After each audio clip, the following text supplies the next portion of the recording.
Cashless system so better అని మీరు online లావాదేవీలు నిర్వహిస్తున్నారా? అయితే తస్మా జాగ్రత్త. జార్ఖండ్ కేటుగాళ్లు మీ ఖాతాల్ని దోచేస్తారు. సార్, మేడం అంటూ ఓటీపీ చెప్పండి అంటూ ఫోన్ కాల్స్కి రెస్పాండ్ అయ్యారో వాళ్ళ ట్రాప్లో చిక్కినట్టే. ఒకరిద్దరు కాదు, జార్ఖండ్లోని వేలాది మంది బేవార్స్ గాళ్లు ఇదే దందాలో కోట్లు కొల్లగొడుతున్నారు. అలాగని వాళ్ళేం సైబర్ ఎక్స్పర్ట్స్ కాదు. వాళ్ళ qualification 10th fail 7th pass.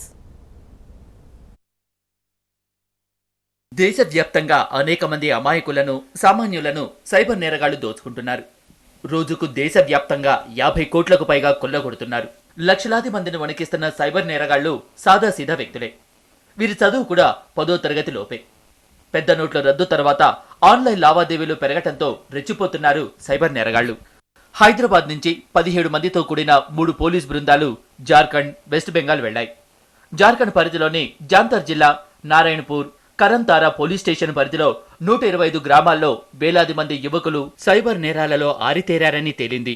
West బెంగాల్లోని సికారిపారా, చిత్రా, జమూరియా, హీరాపూర్, పాలాజోది ప్రాంతాల్లో కూడా సైబర్ నేరాల్లో ఆరితేరిన యువకులున్నారని గుర్తించారు పోలీసులు.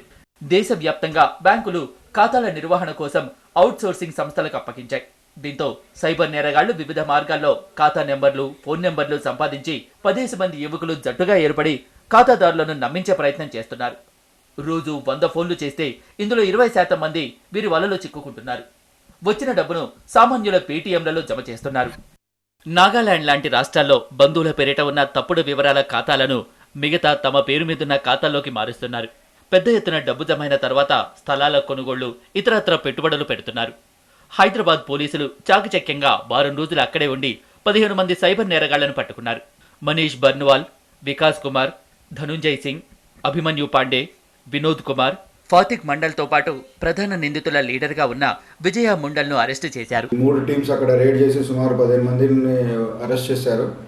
అదే సందర్భంగా తివారీ ఇన్స్పెక్టర్ గారి టీము జార్ఖండ్ వెళ్ళి గిరిద్, జమ్తారా విలేజెస్లన్నీ కూడా రేడ్ చేసి మహేందర్ కుమార్ మండల్ అనే ఒక అసామీని అరెస్ట్ చేశారు. ఈ అసామీ శంకర్ అనే హైదరాబాద్ భువన్పల్లిలో ఉన్న నివాసి దగ్గర ఫోన్ చేసి మీ 1 టైం పాస్వర్డ్ కావాలి, మీ అకౌంట్లో చెప్పుతారు ఎట్లా అంతా చెప్పి ఈ దగ్గర సుమారు 1,70,000 వరకు కాజేశాడు. మా టీం జమ్తారా విలేజ్ వెళ్ళి అతన్ని పట్టుకుని అతని కాల్ డీటెయిల్స్ అవన్నీ ట్రాక్ చేసి అతన్ని పట్టుకుని అరెస్ట్ చేసి. హైదరాబాద్ పోలీసులు మరోసారి ఎలాంటి ముందస్తు సమాచారం తెలియకుండా దాడులు చేయాలని నిర్ణయించారు. సైబర్ నేరగాళ్ల ఆగడాలకు చెక్ పెట్టాలని డిసైడ్ అయ్యారు.